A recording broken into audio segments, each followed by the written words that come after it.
ఈరోజు అన్ని ధరలు పెరిగిపోయాయి. కరెంటు ఛార్జీలు 9 సార్లు పెంచింది ప్రభుత్వం. గ్యాస్ ధరలు ఆర్టీసీ 3 సార్లు. ఇలా ఏది ముట్టుకున్నా పెట్రోల్, డీజిల్, గ్యాస్, చక్కెర ఇలాంటి ఏ ముట్టుకున్నా ధరలన్నీ ఆకాశాన్ని అంటుతున్నాయి. ఈరోజు పేదవాడు ఎలా బ్రతుకుతున్నాడన్న ఆలోచన కూడా లేదు ప్రభుత్వానికి. అందుకే కాంగ్రెస్ పార్టీ పేదవాడికి అండగా నిలబడాలని నిర్ణయించుకుంది. కాబట్టే ఈరోజు అద్భుతమైన పథకం ఈరోజు కాంగ్రెస్ పార్టీ ప్రవేశపెట్టడం జరిగింది. ఇందిరమ్మ అభయం అనేది పేదవాళ్ళకి, ప్రతి పేద కుటుంబానికి ఆసరాగా నిలిచే పథకం ఇందిరమ్మ పథకం.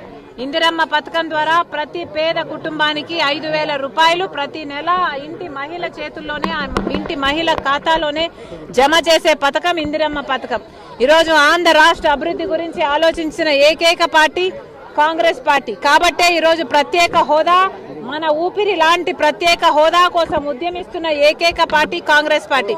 ఒక అభివృద్ధి గురించే కాదు, ప్రజల సంక్షేమం గురించి కూడా ఆలోచిస్తున్న పార్టీ కాంగ్రెస్ పార్టీ. కాబట్టే ఈరోజు వాళ్ళకు ఆసరాగా నిలబడడానికి ప్రతి పేద కుటుంబానికి ప్రతి నెల 5,000 రూపాయలు ఇచ్చే పథకం ఇందిరమ్మ అభయం. ఈ రోజు ఈ పథకం యాప్ లాంచ్ చేయడం జరిగింది.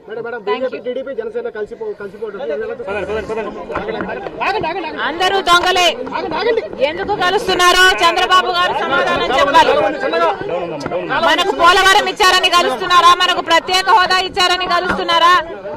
మనకు రాజధాని ఇచ్చారని కలుస్తున్నారా?